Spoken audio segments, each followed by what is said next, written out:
गुजरात के राज्य मंत्री बलवंत सिंह राजपूत की अध्यक्षता में साहसिकता विकास सेमिनार आयोजित किया गया, जिसमें कई मल्टीनेशनल कंपनी के प्रतिनिधि शामिल हुए। सिद्धपुर की गोकुल ग्लोबल यूनिवर्सिटी में एक दिवसीय साहसिकता विकास सेमिनार आयोजित किया गया। गुजरात के उद्योग और खान विभाग द्वारा आयोजित कार्यक्रम में मल्टीनेशनल कंपनी के प्रतिनिधि और उद्योग और खान विभाग के अधिकारी शामिल हुए।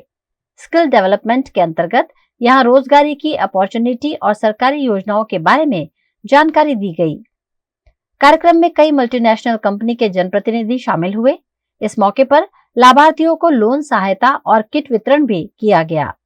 सेमिनार के अंतर्गत कौन सा उद्योग शुरू करना चाहिए, कैसे करना चाहिए, सरकार की योजनाओं का लाभ कैसे लेना चाहिए, बैंक से लोन कैसे मिल सकता है, इन सभी पहलुओं पर विशेषज्ञ द्वारा मार्गदर्शन दिया गया। સ્ટાર્ટઅપના વાળા યુવાન મિત્રો એ તરત જ ભણતર પૂરું થાય અને ભણતર પૂરું થવાની સાથે સાથે એ પોતે એક ઉદ્યોગપતિ બને અને બીજાને રોજગારી આપે એટલે ખૂબ વ્યવસ્થા જો કોઈએ કરી હોય તો મને ગુજરાતના મુખ્યમંત્રી આદરણીય ભૂપેન્દ્રભાઈ પટેલ સાહેબે તૈયાર કરી આજે સેમિનારમાં કીટ મળી છે પાના પકડની એ માટે ખૂબ ખૂબ આભાર। કીટથી ધંધા માટે ઉપયોગી થાય ને, ધંધાથી આગળ વધીશું ને। इस मौके पर उद्योग कमिश्नर संदीप सांगले उपस्थित रहे।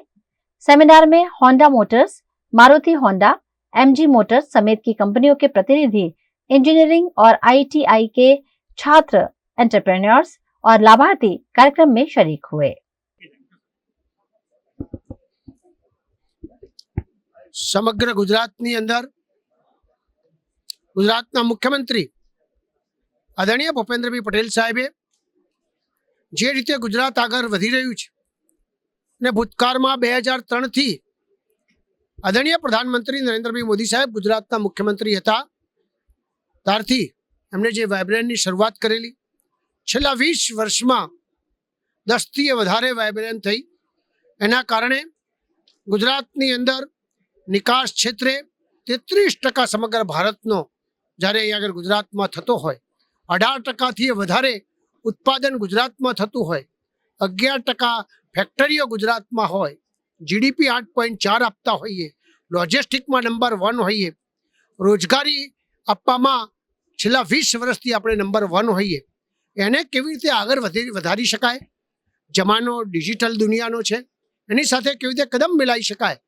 જે નરેન્દ્રભાઈ સાહેબ જે આપીને ગયા છે એમાં એમના પગલે પગલે ચાલીને આદરણીય મુખ્યમંત્રીશ્રીએ એક શરૂઆત આજે કે યુવાન મિત્ર ભણે, માત્ર રોજગારી શોધે એ પ્રકારની વ્યવસ્થા નહીં, પણ એ સાહસિક ઉદ્યોગપતિ કેવી રીતે બને એના માટે સ્ટાર્ટઅપથી માંડીને અનેક પ્રકારની યોજનાઓ આજે છે।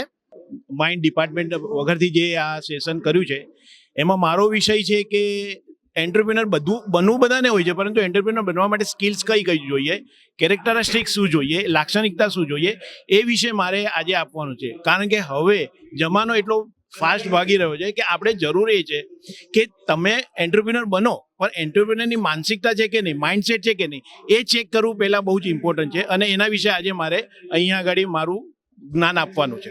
આજનો જે ઉદ્યોગ સાહસિકતા અંતર્ગત કાર્યક્રમ માનનીય મંત્રીશ્રીના નેજા હેઠળ કરવામાં આવ્યો છે અને એનું શુભ શરૂઆત સિદ્ધપુર ખાતેથી થઈ છે અને ગોકુલ યુનિવર્સિટીના પટાંગણમાં ને આપણા માનનીય મંત્રીશ્રી પોતે એક ઉદ્યોગ સાહસિક રહી ચૂક્યા છે, એટલે એમને ખ્યાલ છે કે આવનારા સમયમાં ધંધા ઉદ્યોગનું શું મહત્વ છે અને સ્ટાર્ટઅપ ઇકોસિસ્ટમમાં ગુજરાત શું પ્રદાન કરી શકે।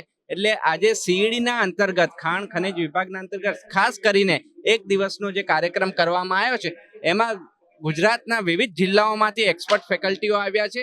ધંધાની શરૂઆત કેવી રીતે કરવી, એની નોંધણી કેવી રીતે કરવી, કાયદાઓનું પાલન શું કરવું, એના સ્ટાર્ટઅપમાં ઇનોવેશન, ટેકનોલોજી, વૈજ્ઞાનિક અભિગમ કઈ રીતે ધારવો, માર્કેટિંગ, વેચાણ કઈ રીતે કરવું અને એક સ્ટાર્ટઅપ બીજા 100 લોકોને રોજગારીનું સર્જન કઈ રીતે કરી શકે અને ગુજરાત નોકરી લેનાર નહીં પણ નોકરી આપનાર કઈ રીતે આપણા યુવાન થઈ શકે, એના અંતર્ગત આ એક દિવસનું કાર્યક્રમ કરવામાં આવ્યો છે।